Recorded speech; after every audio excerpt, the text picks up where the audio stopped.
Sci-Fi Invasion. I'm your host, Joey Hollywood, and I'm trying to get through all 50 movies in this 50 movie box set from Mill Creek in 50 weeks. The movie I watched today was The Wild Women of Wongo, which I've seen before with humorous commentary from the film crew, from the stars of Mystery Science Theater. And just right out of the gate, if you want to watch The Wild Women of Wongo, this is the way to go. Don't watch it on this box set. This one is the definition of watch it with your friends, because it's weird in a fun way. Because, well, let's just talk about the moral of the movie, shall we? Let's skip to the end. The moral of this movie is segregation, and ugly people shouldn't mix with pretty people.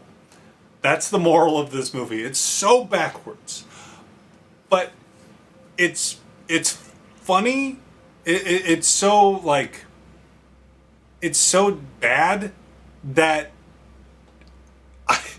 I don't know. I couldn't hate it.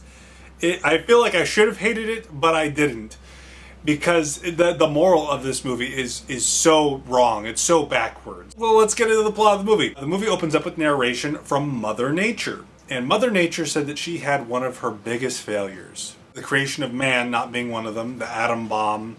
Hurricanes that destroy life. None of that. Her biggest mistake was creating two islands.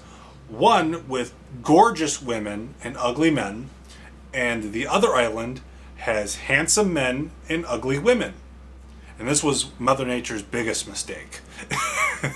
And it's really funny, though, because when you see the quote-unquote ugly men, the brutish men is what she says, they're not really that ugly. They're just a little older. Like, I would say probably in their 40s, where all the women seem like they're in their early 20s. And on the other island with the handsome men, some of them actually seem less attractive than the men on the ugly island, the ugly men island.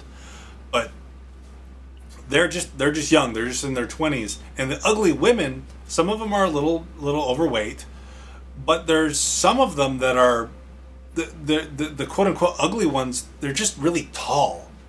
Like, it's weird. Like, I know I don't want to get into a discussion on beauty standards, but, like, you know, typically bigger girls aren't considered attractive. So I get that why that would be the ugly island. But then there's one, she's just tall.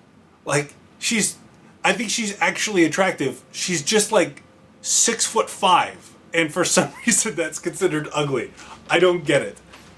There's an annoying parrot that talks. There's bizarre dance numbers. And at one point, one of the handsome men comes to the ugly men's tribe, and all the women are like, "Ooh, he's so handsome," and the men are not having any bit of this. They're like, "He has woman's skin." This is an actual line in the movie. "He has woman's skin. We must kill him at dawn to show our women that we are the strong ones." And the handsome man came to the ugly man island because he wants to warn them of the ape men. And all the women become obsessed with the handsome men. They kind of just swap because, you know, we don't want the uglies mixing with the pretties. And that's the movie. It's bizarre. It's terrible. The message is awful. But there's, like, a weird charm to it. It's an intriguing watch. It's definitely one you should watch with, like, if you're interested in watching a lot of these movies. It is a bad movie. I won't sugarcoat it. It's a bad movie. But it's a fun one you could watch with some friends. It's fun with the commentary by the film crew. I actually really love the film crew. I wish they made more than 4 episodes. This is a blast. I suggest you watch this one either with a bunch of friends or with the film crew. And that's all I really have to say on it for now. Thank you for watching. I really appreciate it. We're nearing the end, and I really appreciate you watching this past year, or some of you the past 2 years. But I'm getting a little ahead of myself. I'll see you next week. Remember, please be kind and rewind.